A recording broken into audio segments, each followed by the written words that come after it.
Next up, Greg Peterson. Where's Greg? Greg, come on up, and he's going to introduce the late Billy Webb. Greg.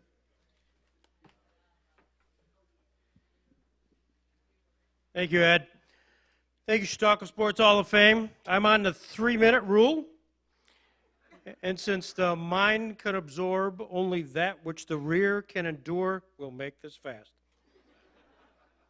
My job is to introduce the late Billy Webb, and I respond by saying, not so. As you will learn from myself and his grandson, he was always early and always ahead of his time. Think, if you will, Nellie Fox, Frank Larry, Gary Carter, Andres Galarraga, Marquis Grissom, Randy Johnson, Florida Marlins All-Star Josh Johnson. Think of the Jamestown Falcons, the Pirates, the Expos, the Dodgers, the Red Sox, the Braves, the Marlins.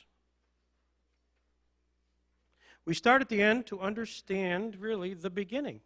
This will all tie in. For in 1935, when Billy Webb passed away, 75 years ago, he was deemed by one of the foremost figures in Jamestown sports circles.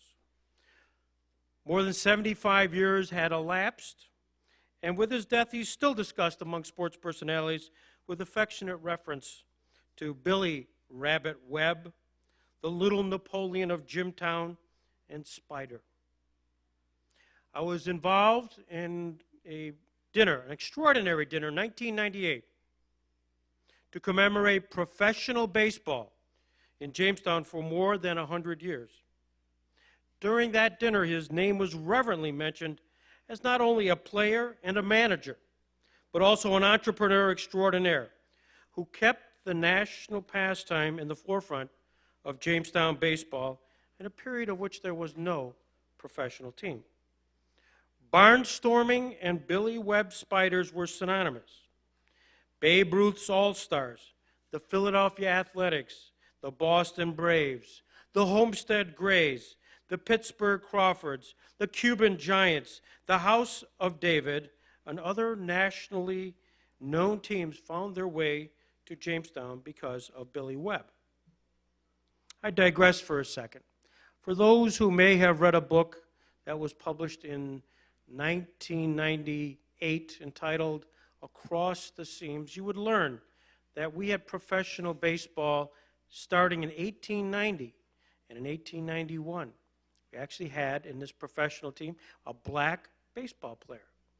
We had a team in 1895. We had a team in 1898 here in Celeron, which was known as the Celeron Black Giants. It was a professional league, and it was the last. It was the last professional team to have black ball players in an integrated league until Jackie Robinson. As they say, you can look it up. That was Jamestown. That was Celeron. That was 1898. And then professional baseball disappeared in the area, not to be seen again until 1939. But there was a person who made that all possible. Billy Webb, a guy from Philadelphia who came up here, and he was an entrepreneur extraordinaire, known for his prowess in bowling. Jimmy, if he were around, you would really know him. And more importantly, baseball. He would create teams, created semi-pro baseball. He kept many of those people who were in the Chautauqua Sports Hall of Fame were participants. The Hugh Bedient, he's the guy, by the way, who struck out 42 baseball players in a single game. 42 in a 23-inning game. Can you imagine what your arm would feel like after that? Swat Erickson, among others. And he kept interest in baseball alive in Celeron, Jamestown, and traveled all over the country, and he brought in those black baseball players. Satchel Paige, Josh Gibson. He brought in the House of David, the Grover Cleveland Alexanders. He's the guy that brought in Babe Ruth. So when all of you who have gone to Celeron and have been told that Babe Ruth hit one into the lake, Chautauqua Lake, it's true. As they say, you can look it up, and Babe Ruth did it, and it was Billy Webb Spider's team that brought him in. They brought in Honus Wagner, Lloyd Wainer, Archie Vaughan, Boston Braves, and what was interesting, he also provided the first night baseball ever was here at Celeron Park. That was Billy Webb. Billy Webb was an extraordinary individual. Billy Webb is a person who we, as we enjoy sports here tonight and as we reflect in the particular glow of an awful lot of that which has been accomplished by all of the inductees, of which all we salute to all of you. But it's always good to pause and reflect where it all came from. As I said, it was good to start to understand the end in order to figure out the beginning. For it was Billy Webb during those formative years. This is the turn of the century stuff. This is Depression time period. It's Billy Webb who took it upon himself and individually kept baseball alive so that we could enjoy 1939, the beginnings of the Pony League, and enjoy continuously. We are one of the longest holding professional baseball teams in America here in Jamestown, and that can be directly attributed to Billy Webb. To those who enjoy the glare of professional baseball in Jamestown today, again, I'm here to salute the man who carried the lantern for those many years so that the light could continue to be passed from generation to generation. I'm thrilled the Chautauqua Sports Hall of Fame took the time to reflect and to pause and induct a gentleman and really a forerunner of professional baseball in Billy Webb. And for that, to give the induction ceremony and to call up his grandson, Carl Gustafson. Carl? It's nice to have Carl here tonight. He drove all the way from Albany, New York to accept the award for his grandfather. And we're honored to induct Billy Webb into the Hall of Fame, and we're glad you're here, Carl, to accept it. Thank you. Thanks very much.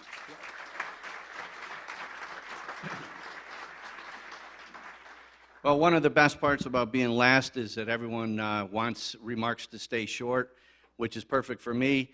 I was nervous as hell, and I didn't eat my dessert, and it's still sitting over there, so I'm looking forward to being very, very quick so I can eat my dessert. Let me say a couple of thank yous. This is on behalf of what's left of my family, of Billy Webb's family, particularly my mom, because my Aunt Kate passed away a long time ago, but on behalf of my mom and my immediate family, thank you. Thank you very much for the honor. This is humbling to be among the inductees that are here tonight. Staggering, actually. I was taken back. I sat and read the booklet before dinner and thought, holy cow, look at these guys. What accomplishments. I am honored to be here representing my family in amongst such a great group, so thank you. A couple of people I want to thank, the board of directors. I've always admired the Chautauqua Sports Hall of Fame. Always hoped that my grandfather would be in it, so I appreciate the honor and thank very much the board of directors for all that they do to keep the Sports Hall of Fame going. Thank the committee, the banquet committee. Chip, it's really nice that I get to salute my friend Chip Johnson. I moved away from Jamestown in '84, but when we were little, Chip and I used to spend a couple of weeks a year when our dads were in the National Guard together at Fort Drum. And Chip has always been a close family friend, and I admire him greatly, and thank you for a great dinner. Thanks for the nominating committee. In particular, a couple of folks, my friend Dick Barton, who also wanted to be reminded and have everyone know that he still looks good. In spite of his age, Dick Barton still looks good. Yeah, I don't know why he asked me to tell you that, but he really still look good, Dick. There we go. That's a payback, Barton. Also, to my friend Randy Anderson. Randy's one of my dearest friends, and when I submitted the material for my grandfather to be included, apparently I wasn't quite, didn't have it quite in the proper order. Had a lot of information, which my friend Greg Peterson helped me assemble, but I didn't really have it highlighted properly, and it was Randy's guidance in getting it to the committee in a fashion that they could review it in a concise way and make the consideration. So, Randy, Your friendship means a great deal to me. It always has, and thank you very much for this. Appreciate it.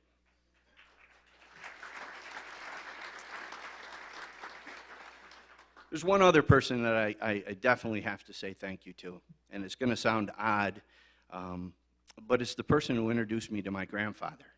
As you would guess, he's been dead a lot longer than I've been alive.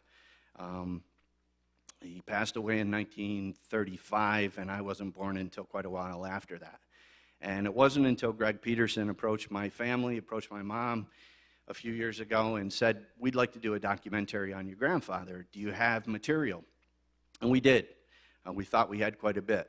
But after countless meetings with Greg and spending time with my mom, we realized that we didn't have quite as much information as Greg did. And he's a tremendous historian. And it really was Greg who introduced me to my grandfather, as odd as that may seem. We did the hot stove luncheon. He did a video that's been playing around town for this past week or so and has periodically been on TV. And what a great honor. It was an awakening. And one of the highlights that I remember after that was to bring that video home and show it to my son, who's now 15, and he was mesmerized by it. He said, that was my great-grandfather. I said, yep, you betcha, it was. And we still watch that video frequently. I'm sad that my son isn't here tonight, but he's a lot like his grandfather. He's at Oneonta State University at a baseball camp right now, and he's a hell of a lot better athlete than I'll ever be, that's for sure, and never was. And so he regrets not being here, but he's carrying on the legacy on behalf of our family. The other person I'm sad isn't here is my mom. Last January, my mother suffered a modest stroke, and she had been here all in Jamestown her entire life. And unfortunately, it was a nursing home situation, and we brought her out closer to us in Albany. And it's great. It's worked out terrific. She gets to go see my son's games. She gets to spend time with us. But I can't even imagine how important it would have been for her to be here this evening to accept and acknowledge this honor for her dad. So for that, I'm sad, but there's no doubt about it. She understands what's going on, and she's very, very proud. I'm going to close briefly by just saying, you student athletes in particular, things change in life so rapidly. You don't know one morning that someone that you've always hoped you'd have an understanding of their history and their past, and you lose that opportunity.